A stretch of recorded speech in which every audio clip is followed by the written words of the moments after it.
அன்பார்ந்த மாணவ செல்வங்களே, எப்பொழுதுமே யார் பள்ளிக்கு வந்தாலும் யார் அட்வைஸ் பண்ணாலும் அவர்கள் சொல்லக்கூடியது மிகவும் ஒழுக்கத்தோடு இருங்கள், டிசிப்ளினாக இருங்கள். இதை தான் சொல்கின்றார்கள். ஒழுக்கம் உயிரினும் ஓம்பப்படும், ஒழுக்கத்தில் எய்துவர் மேன்மை.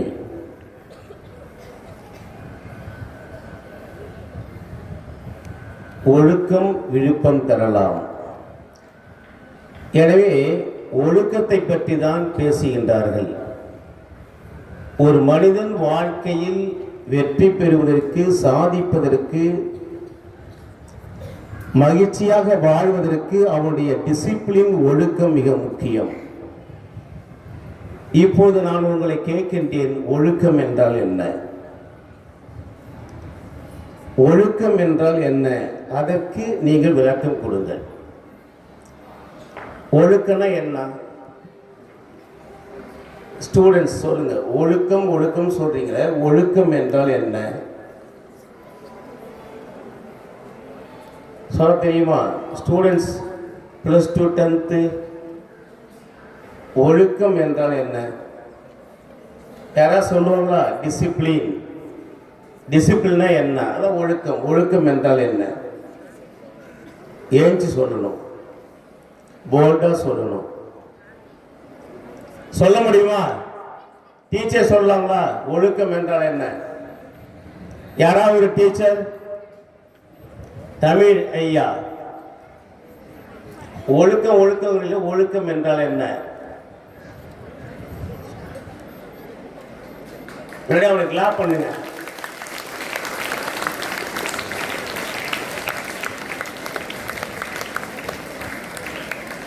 சொல்லுங்க.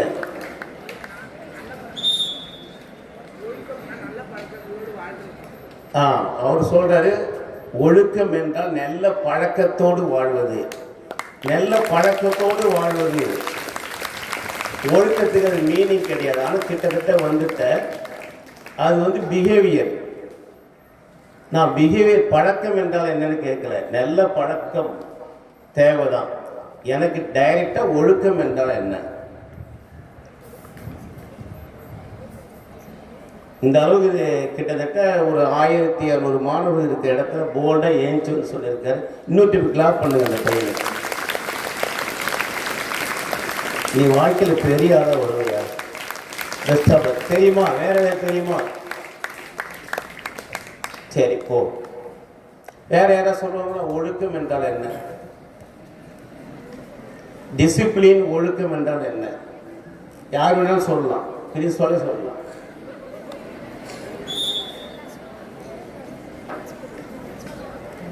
எப்போ பார்த்தாலும் யார் வந்தாலும் ஸ்டூடெண்ட்ஸ் பார்த்தா ஒழுக்கமா இரு, ஒழுக்கமா இரு, நீ ஒழுக்கமா இருக்கணும் அப்படிங்கிற மாதிரி. ஒழுக்கம்னா என்ன? சூப்பர். காப்படம் பண்ண பண்ணுங்க. ஓடியா ஓடியா. டைம் வந்து பரிச்சை இருக்கு, நான் சீக்கிரம் முடிக்கணும். எனக்கு டைம் கொடுத்து 10:30 மணிக்கு முடிக்க சொல்லு. சீக்கிரம் சொல்லு. என்னப்பா? சூப்பர். கிட்டத்தட்ட கொடுத்திருக்கின்ற வேலையை ஒழுங்கான நேரத்தில் செய்ய வேண்டும். நெருங்கி இருக்காங்க. டைம் இல்லை, நான் சொல்லிடுறேன். ஒழுக்கத்துக்கு டைரக்டான மீனிங் கட்டுப்பாடு. கட்டுப்பாடாக இருக்க வேண்டும். நீ கட்டுப்பாடாக இருந்தால் உனக்கு சுய கட்டுப்பாடு, உனக்கு நீயே கட்டுப்பாடாக இருக்கணும். நீ எங்க வேலை செய்கின்றாயோ அந்த நிறுவனத்தின் விதிமுறைகளுக்கு கட்டுப்பாடாக இருக்கணும்.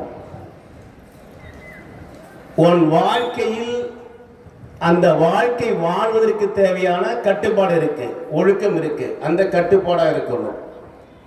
அப்ப ஒழுக்கம் என்றால் கட்டுப்பாட்டுடன் நாம் வாழ வேண்டும். அந்த கட்டுப்பாடு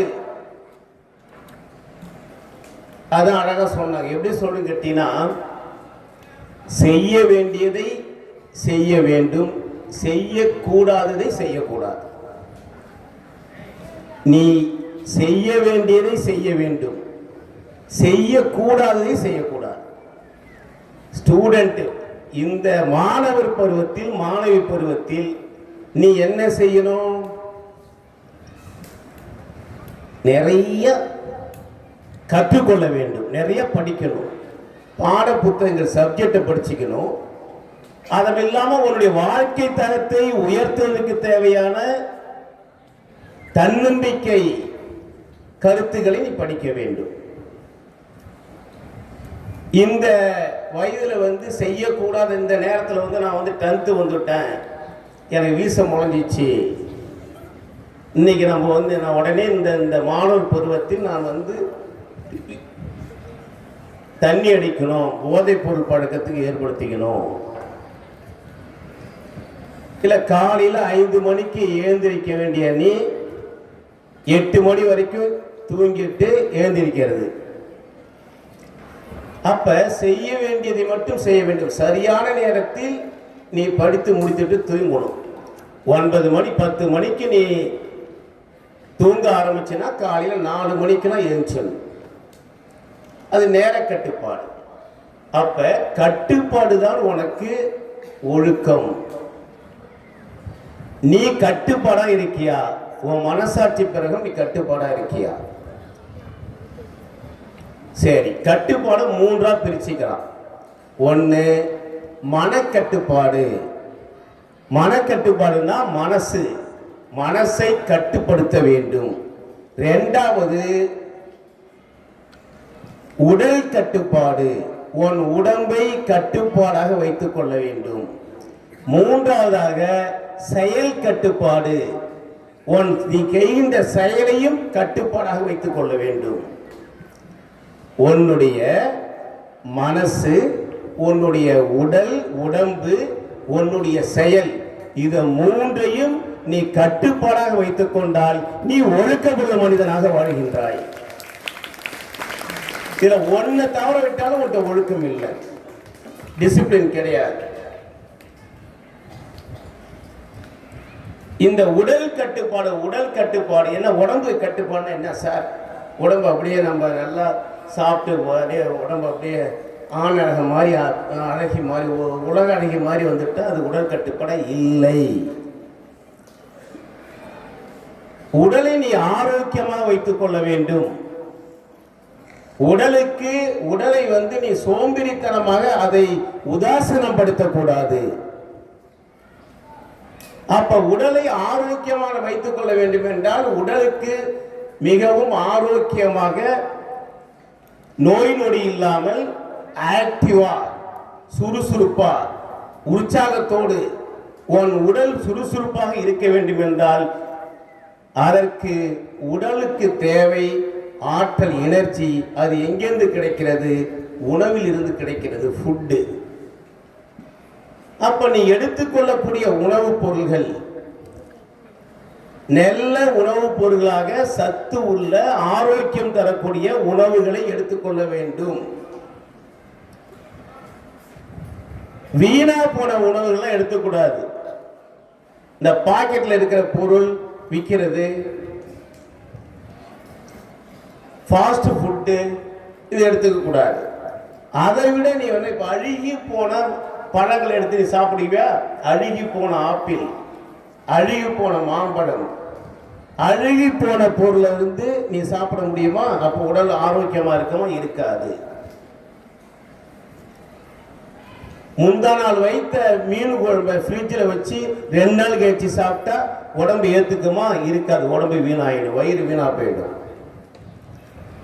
அப்ப உடல் ஆரோக்கியமாக இருக்க வேண்டும் என்றால் நீ உடலுக்கு தேவையான அந்த உணவுப் பொருட்கள், ஆரோக்கியமான உணவுப் பொருட்களை எடுத்துக்கொள்ள வேண்டும்.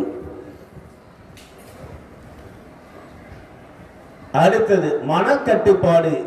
உடலுக்கு எப்படி உணவு கொடுத்தாலும் உடல் சிறப்பாக ஆரோக்கியமாக இருக்கும் மாதிரி, அது மாதிரி மனசுக்கு எதை கொடுக்கணும்? தீனி என்ன போடணும்? எண்ணங்களை போட வேண்டும். நீ எண்ணுகின்ற எண்ணங்கள் ஆக்கப்பூர்வமாக, பாசிட்டிவான, நீ செய்யக்கூடிய வேலைக்கு உகந்ததாக, நீ என்ன காரியம் செய்கின்றையோ அந்த காரியம் வெற்றி பெறுவதற்கு ஏற்ப உன்னுடைய எண்ணங்கள் மனதில் இருந்தால் அப்போது மனசு கட்டுப்பாடாக இருக்கும்.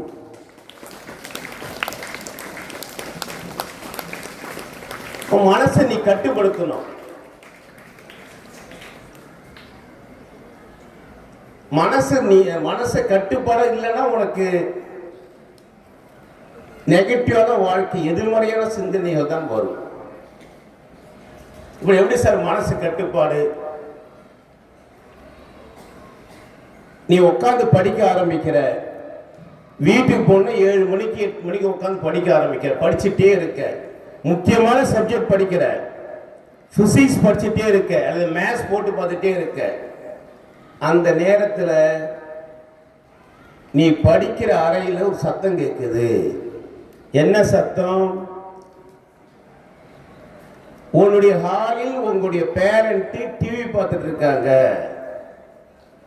டிவியில கிரிக்கெட் ஓடிட்டு இருக்கு, இல்ல நல்ல ஒரு சீரியல் போயிட்டு இருக்காங்க, அவங்க பார்த்துட்டு இருக்காங்க. உடனே உன்னுடைய நீ படிக்கக்கூடிய அந்த படிப்பை நிறுத்தி விட்டு புத்தகத்தை உடனே என்னன்னு காதுல வாங்கிறது, இல்லாட்டி வெளியில போய் உட்கார்ந்தா அப்ப நீ கட்டுப்பாடு இல்லை. உன்கிட்ட நீ எந்த நோக்கத்திற்காக எந்த காரியத்திற்காக நீ அமர்ந்து அந்த வேலையை செய்கின்றாயோ, அந்த வேலை செய்து கொண்டிருக்கும் போது உன் எண்ணங்கள் உன் கவனங்கள் முழுவதும் அந்த வேலையின் மீதே அந்த காரியத்தின் மீதே இருக்க வேண்டும், கட்டுப்பாடாக இருக்க வேண்டும்.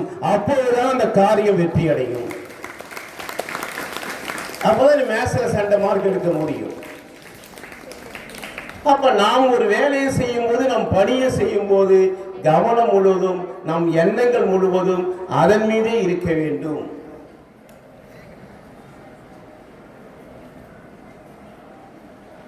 உன்னுடைய எண்ணத்தை நீ ஒரு நிமிஷம், ஒரே எண்ணத்தை ஒரே நிமிஷம் உன் மனசுல 1 நிமிடம் 2 நிமிடம் 3 நிமிடம் கூட நீ ஒரு விஷயத்தை பற்றி நீ நினைச்சிட்டே இருக்க முடியுமா? ஏதாவது ஒன்றை பத்தி நீ தொடர்ந்து 1 நாள் 2 நிமிடம் அதே எண்ணத்தோடு இருக்க முடியும்? மனசை அமைதியா வச்சுக்க முடியுமா? முடியுமா? முடியாது. ஆனா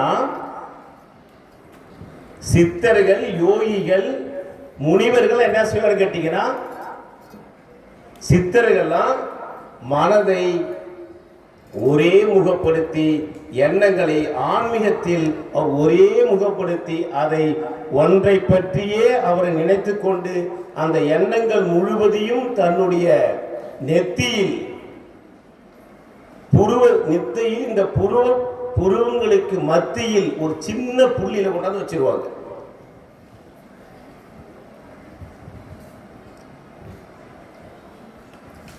அவர்கள்தான் மகான்கள் என்று அழைக்கப்படுகின்றார்கள். அப்ப எண்ணத்தை அவங்கெல்லாம் நம்மளால, நீங்க நினைச்சு பாரு, ஒரே நேரத்தை நினைச்சிட்டு இருக்க முடியாம பாரு, டக்கு டக்கு டக்குன்னு எண்ணம் ஓடிட்டே இருக்கும். எனவே மனதை கட்டுப்பாடாக வைத்துக் கொள்ள வேண்டும். நீ என்ன வேலை செய்கின்றையோ அந்த விதிமுறை கட்டுப்பாடாக இருக்கணும். கிளாஸ் உட்காந்துட்ட, வகுப்புல உட்காந்துட்ட பாடம் நடத்திட்டே இருக்காங்க, பயாலஜி பாடம் நடத்திட்டு இருக்காரு, கெமிஸ்ட்ரி பாடம் நடத்திட்டு இருக்காங்க. அந்த நேரத்தில் உட்காந்துட்டு அடுத்த அவர் தமிழ் பாடம், தமிழ டெஸ்ட்னு அதை நினைச்சிட்டு இருந்தீங்கன்னா அது கட்டுப்பாடு கிடையாது. ஏய் இங்க பார். அடுத்து செயல் கட்டுப்பாடு. கிட்ட டைம் நிறைய இடத்துக்கு வாங்க, இருந்தாலும் சீக்கிரம் முடிச்சுடுறேன். செயல் கட்டுப்பாடு, மனசு கட்டுப்பாடு, உடல் கட்டுப்பாடு. செய்ய வேண்டிய வேலை, நீ என்ன வேலை செய்யணுமோ, என்ன வேலை செய்ய வேண்டும் என்று நினைக்கின்றாயோ அந்த வேலையை மட்டும் செய்ய வேண்டும். செய்ய வேண்டிய வேலையை அரை குறையாக பாதியிலே விட்டுட்டு அடுத்த வேலைக்கு செய்யக்கூடாது. அப்ப நீ ஜெயிக்க முடியாது. இன்னைக்கு இந்த மணி நேரத்தில் என்ன செய்ய வேண்டும் என்று நினைக்கிறோமோ அந்த வேலையை முழுமையாக செய்ய வேண்டும். அந்த செயலில் நம் கவனத்தை வைத்து கட்டுப்பாட்டோடு இருக்க வேண்டும்.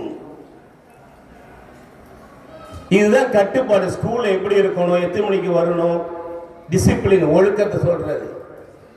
ஒரு கட்டுப்பாடு. ஆசிரியர் கட்டுப்பாடாக இருக்க வேண்டும். ஆசிரியர் கட்டுப்பாடு, ஒரு டைம் நிர்ணயிச்சணும். இப்போ இந்த எக்ஸாம் பேப்பர் தேர்வு வச்சாச்சு, மின்டம் டெஸ்ட் வச்சாச்சு. மின்டம் தேர்வு வச்ச பிறகு இந்த பேப்பரை வருகின்ற திங்கட்கிழமை உள்ள மண்டேக்குள்ள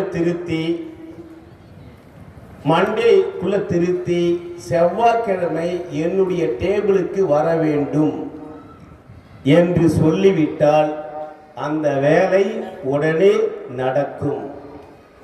எப்ப வேணாலும் திருத்தி கொடுக்கலாம் அப்படின்னு சொல்லிட்டா அந்த வேலை ஒரு வாரம் இல்லை, 2 வாரம் இல்லை, நடக்காது. அவங்க இஷ்டத்துக்கு செய்வாங்க. இப்போ உனக்கு டீச்சர்ஸ் பாடம் நடத்தின பிறகு நடத்தின பாடத்தை மறுநாள் இந்த தேதி உனக்கு டெஸ்ட், நீ டெஸ்ட் எழுதணும் அப்படின்னு ஒரு கட்டுப்பாடை கொடுத்துட்டாங்கன்னா நீ வீட்டுக்கு போனோடனே நாளைக்கு மேத்ஸ் டெஸ்ட்டு இது எழுதி ஆகணும், இந்த ஹோம் ஒர்க்கு செஞ்சு முடிச்சுட்டு போனாதான் கிளாஸை உட்கார விடுவாங்கன்ட்டு நீ உடனே இம்மிடியட்டாக போய் என்ன செய்வ, வீட்டில் போயிட்டு பேரண்ட்டிட்ட சொல்லி இன்னைக்கு நான் அந்த வேலையை முடிச்சு, அம்மா சீக்கிரம் காப்பி கொடுத்து போட்டு நாளைக்கு இந்த வேலையை முடிச்சுட்டு தான் போகணும் அப்படின்ட்டு வேலையை முடித்து மறுநாள் அந்த ஹோம் ஒர்க்கு அல்லது எக்ஸாமுக்கு என்ன தேவையோ அதை நீ செய்து எடுத்துட்டு வந்துடுவ. உனக்கு அந்த டைம் நேரம் கட்டுப்பாடு கொடுக்கலன்னா இதை படிச்சுட்டு வா அப்படின்னு டீச்சர் சொல்லிட்டாங்கன்னா, இல்லை இந்த ஹோம் ஒர்க் செஞ்சுட்டு வா அப்படின்னு சொல்லிட்டாங்கன்னா நீ எப்போ வேணாலும் செய்யலான்ட்டு நீ அந்த வேலையை உடனே செய்யாமல் 1 வாரம் 2 வாரம் 3 வாரம் பல நாட்கள் பல வாரங்கள் கடந்து செய்ய ஆரம்பித்திடுவாய். அப்போது உனக்கு அந்த கட்டுப்பாடு இல்லை, செயல் கட்டுப்பாடு இல்லை.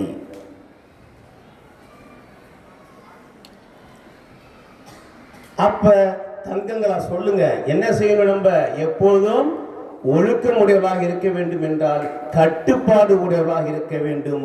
கட்டுப்பாடு என்றால் மனக்கட்டுப்பாடு, உடல் கட்டுப்பாடு, செயல் கட்டுப்பாடு, இது 3ஐயும் நாம் கட்டுப்பாடாக வைத்திருக்க வேண்டும்.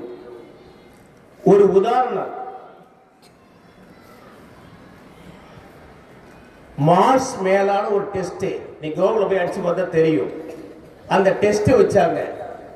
என்ன டெஸ்ட்? மார்ஸ் மேலா டெஸ்ட். என்ன கவனி, எப்படி டெஸ்ட் வச்சாங்கன்னு கேட்டீங்கன்னா, ஒரு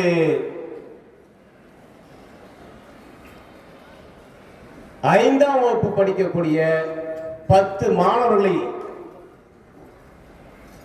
இந்த டெஸ்ட் வந்து ஜப்பான்ல நடந்தது.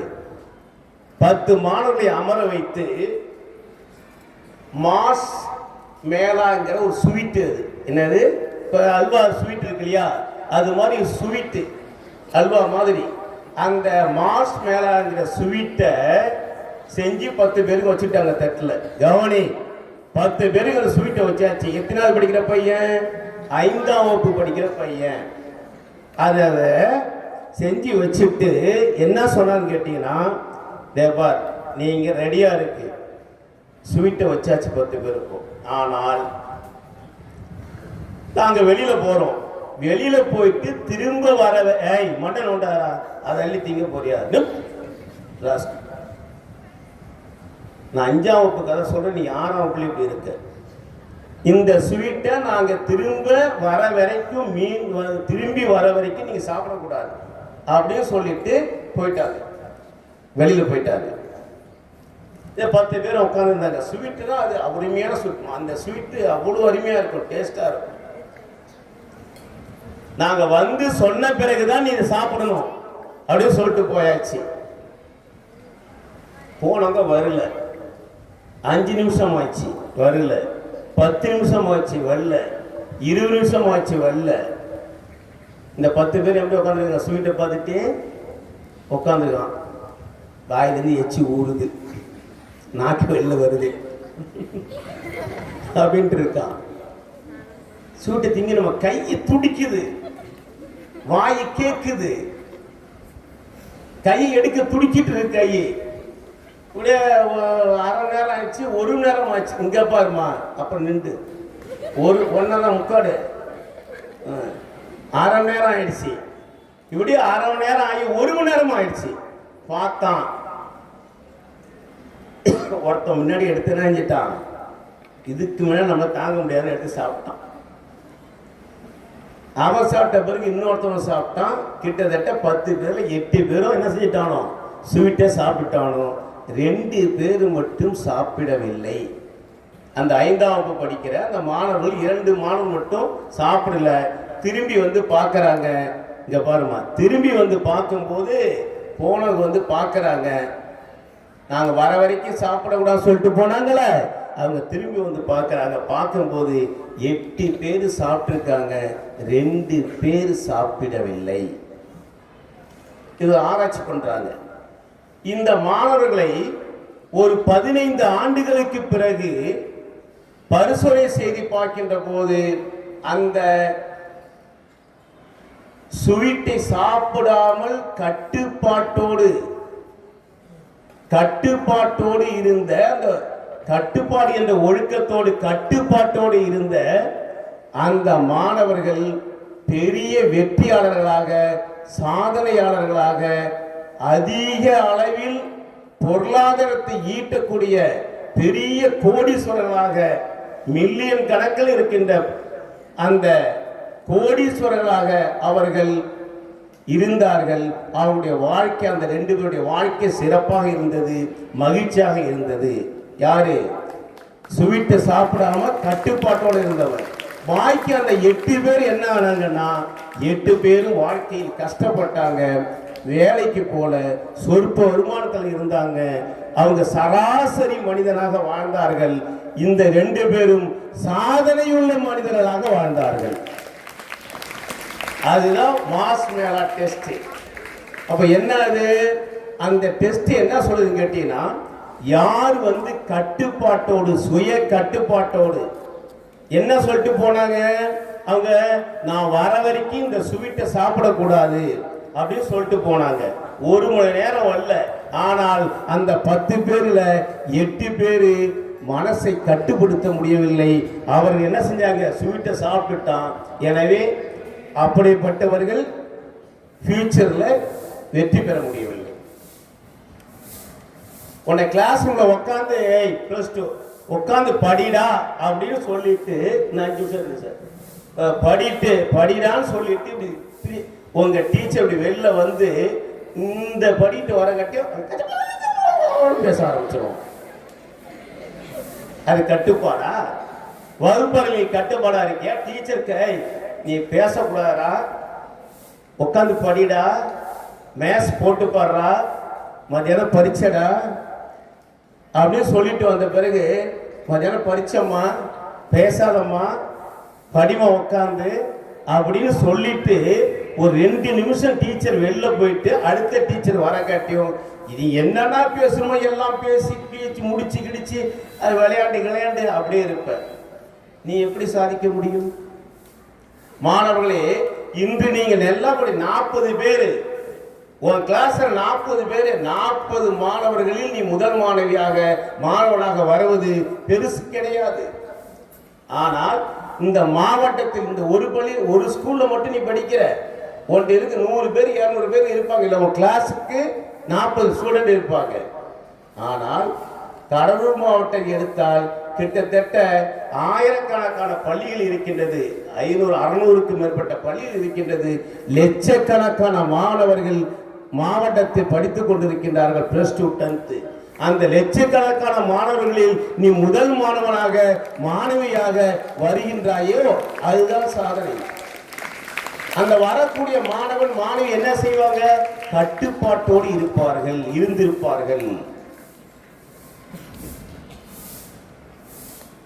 சரி, நம்ம டிஸ்ட்ரிக்ட் இதுவரை நாம் தமிழ்நாட்டில் எத்தனை டிஸ்ட்ரிக்ட் இருக்கு?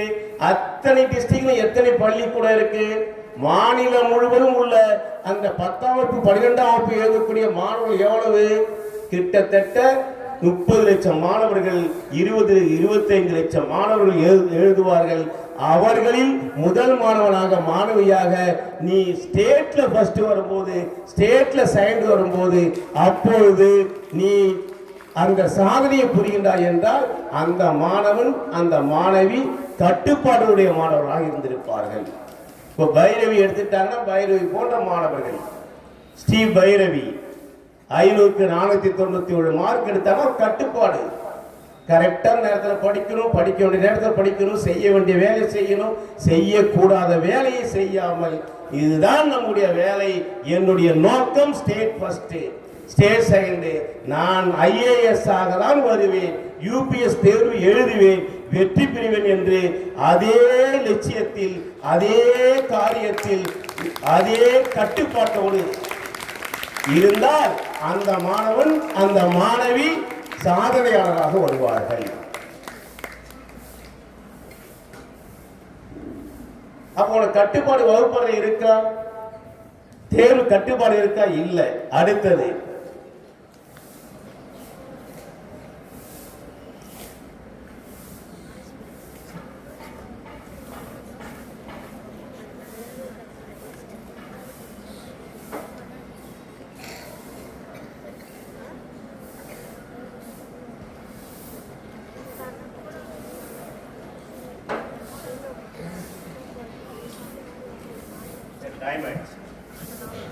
இன்னும் ஒரு தேதி இருக்க நடத்துல பார்த்தேன்.